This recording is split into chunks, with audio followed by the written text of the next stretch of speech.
Hello everyone, welcome back to the Frankenstein series. So today we're going to be reading chapter 3.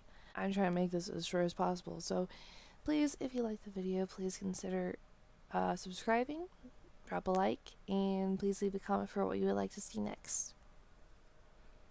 On to the video. Chapter 3. When I had attained the age of 17, my parents resolved that I should become a student at the University of Ingolstadt. I had hitherto attended the schools of Geneva, but my father thought it was necessary for the completion of my education that I should be made acquainted with other customs than those of my native country. My departure was therefore fixed at an early date, but before the day resolved upon could arrive, the first misfortune of my life occurred, an omen, as it were, of my future misery. Elizabeth had caught the scarlet fever. Her illness was severe, and she was in the greatest danger. During her illness, many arguments had been urged to persuade my mother to refrain from attending upon her. She had at first yielded to our entreaties, but when she had heard that the life of her favourite was menaced, she could no longer control her anxiety. She attended her sick bed. Her watchful attentions triumphed over the malignity of the distemper. Elizabeth was saved, but the consequences of this imprudence were fatal to her preserver. On the third day my mother sickened. Her fever was accompanied by the most alarming symptoms, and the looks of her medical attendants prognosticated the worst event. On her deathbed the fortitude and benignity of this best of women did not desert her. She joined the hands of Elizabeth and myself. "My children," she said, "my firmest hopes of future happiness were placed upon the prospect of your union. This expectation will now be the consolation of your father. Elizabeth, my love, you must supply my place to my younger children. Alas, I regret that I am taken from you, and, happy and beloved as I have been, it is not hard to quit you all. But these are not thoughts befitting me. I will endeavour to resign myself cheerfully to death, and will indulge a hope of meeting you in another world."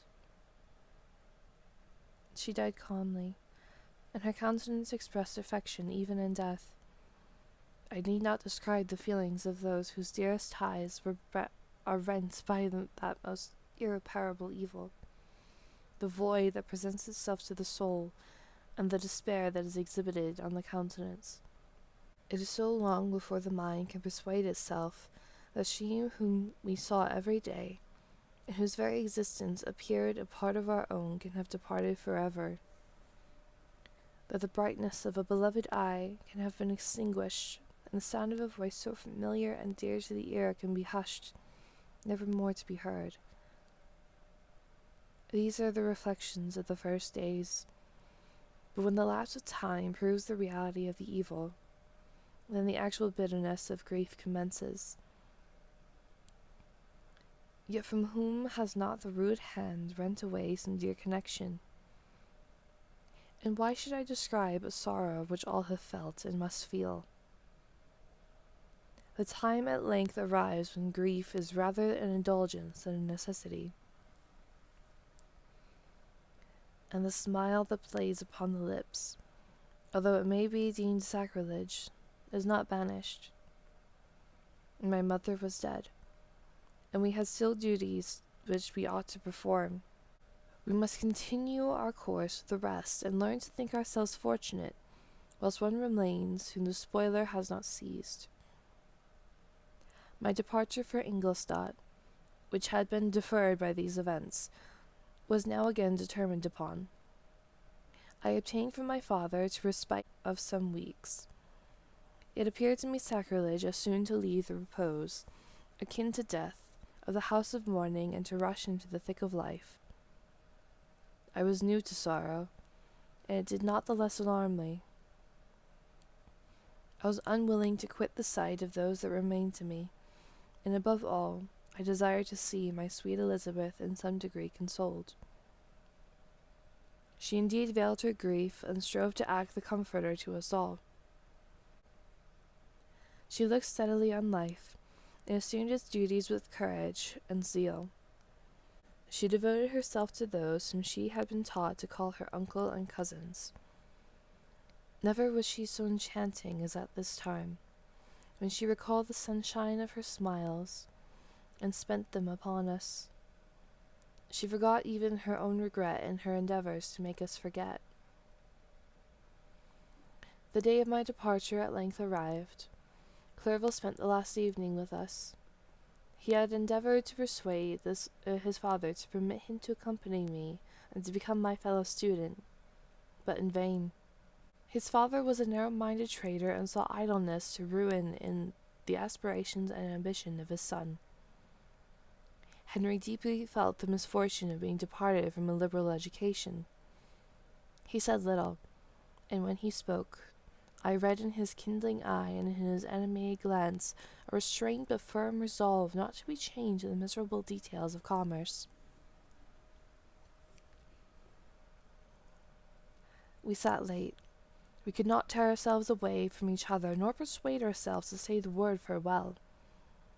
It was said, and we retired under the pretence of seeking repose, each fancying that the other was deceived. But when at morning's dawn I descended to the carriage, which was to convey me away, they were all there. My father again to bless me, Clerval to press my hand once more, my Elizabeth to renew her entreaties that I would write often and to bestow the last feminine attentions on her playmate and friend. I threw myself into the chaise that was to convey me away and indulged in the most melancholy reflections.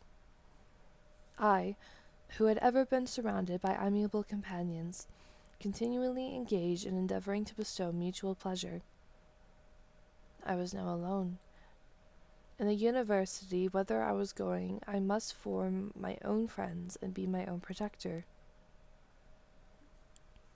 My life had hitherto been remarkably secluded and domestic, and this had given me an invincible repugnance to new countenances. I loved my brothers, Elizabeth and Clerval. Those were old familiar faces, and I believed myself totally unfitted for the company of strangers. Such were my reflections as I commenced my journey, and as I proceeded, my spirits and hopes rose. I ardently desired the acquisition of knowledge. I had often, when at home, thought it hard to remain during my youth cooped up in one place, and had longed to enter the world and take my station among other human beings. Now my desires were compiled with, and it would, indeed, have been folly to repent. I had sufficient leisure for those and many other reflections during my journey to Ingolstadt, which was long and fatiguing. At length, the high white steeple of the town met my eyes. I alighted, and was conducted to my solitary compartment to spend the evening as I pleased. The next morning I delivered my letters of introduction, and paid a visit to some of the principal professors. Chance, or rather the evil influence, the angel of destruction, which asserted omnipotent sway over me from the moment I turned my reluctant steps from my father's door, led me first to M. Krempe, professor of natural philosophy. He was an uncouth man, but deeply imbued in the secrets of his science. He asked me several questions concerning my progress in the different branches of science appertaining to natural philosophy. I replied carelessly, and partly in contempt, mentioned the names of my alchemists as the principal authors I had studied. The professor stared. "Have you," he said, "really spent your time in studying such nonsense?" I replied in the affirmative. "Every minute." Continued M. Krempe with warmth. "Every instant that you have wasted on those books is utterly and entirely lost. You've burdened your memory with exploded systems and useless names. Good God! In what desert land have you lived, where no one was kind enough to inform you that these fancies which you have so greedily imbibed are 1,000 years old, and as musty as they are ancient? I little expected, in this enlightened and scientific age, to find a disciple of Albertus Magnus and Paracelsus. My dear sir, you must begin your studies entirely anew." So saying, he stepped aside and wrote down a list of several books treating of natural philosophy, which he desired me to procure, and dismissed me after mentioning that in the beginning of the following week he intended to commence a course of lectures upon natural philosophy and its general relations, and that M. Waldman, a fellow professor, would lecture upon chemistry the alternate days that he omitted. I returned home not disappointed, for I have said that I had long considered those authors useless whom the professor reprobated. But I returned not at all the more inclined to recur to these studies in any shape. M. Krempe was a little squat man with a gruff voice and a repulsive countenance. The teacher, therefore, did not prepossess me in favour of his pursuits, in rather a too philosophical and connected a strain. Perhaps I have given an account of the conclusions I had come to concerning them in my early years. As a child, I had not been content with the results promised by the modern professors of natural science. With a confusion of ideas, only to be accounted for by my extreme youth and my want of a guide on such matters, I had retrod the steps of knowledge along the paths of time, and exchanged the discoveries of recent inquirers for the dreams of forgotten alchemists. Besides, I had a contempt for the use of modern natural philosophy. It was very different when the masters of the science sought immortality and power. Such views, although futile, were grand, and now the scene was changed. The ambition of the inquirer seemed to limit itself to the annihilation of those visions on which my interest in science was chiefly founded. I was required to exchange chimeras of boundless grandeur for realities of little worth. Such were my reflections during the first 2 or 3 days of my residence at Ingolstadt, which were chiefly spent in becoming acquainted with the localities and the principal residents in my new abode. But as the ensuing week commenced, I thought of the information which M. Krempe had given me concerning the lectures, and although I could not consent to go and hear that little conceited fellow deliver sentences out of a pulpit, I recollected what he said of M. Waldman, whom I had never seen, as he had hitherto been out of town. Partly from curiosity and partly from idleness, I went into the lecturing room, which M. Waldman entered shortly after. This professor was very unlike his colleague.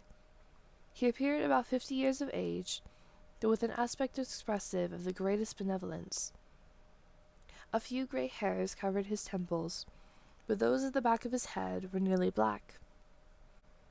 His person was short but remarkably erect, and his voice the sweetest I had ever heard. He began his lecture by a recapitulation of the history of chemistry, and the various improvements made by different men of learning, pronouncing with fervour the names of the most distinguished discoverers.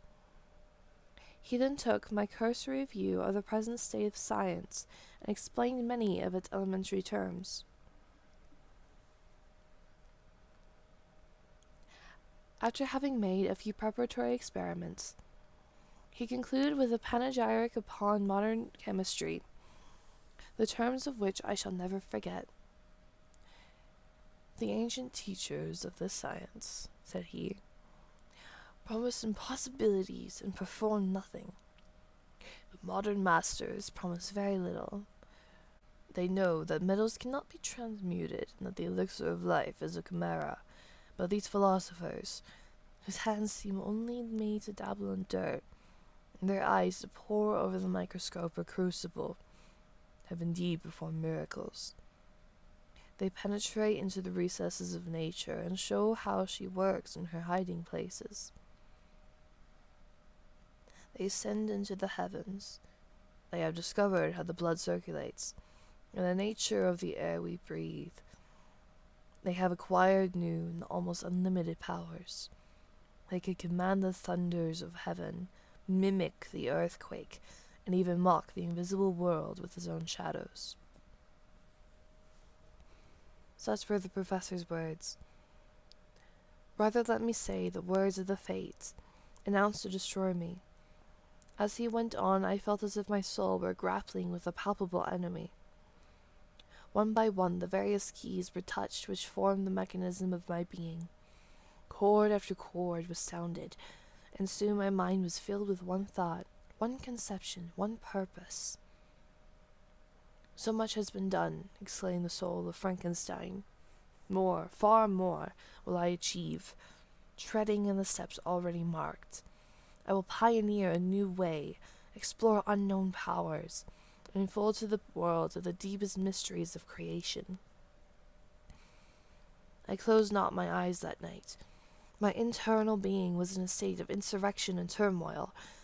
I felt that order would thence arise, but I had no power to produce it. By degrees, after the morning's dawn, sleep came. I awoke, and my yesternight's thoughts were as a dream. There only remained a resolution to return to my ancient studies, and to devote myself to a science for which I believed myself to possess a natural talent. On the same day I paid M. Walden a visit.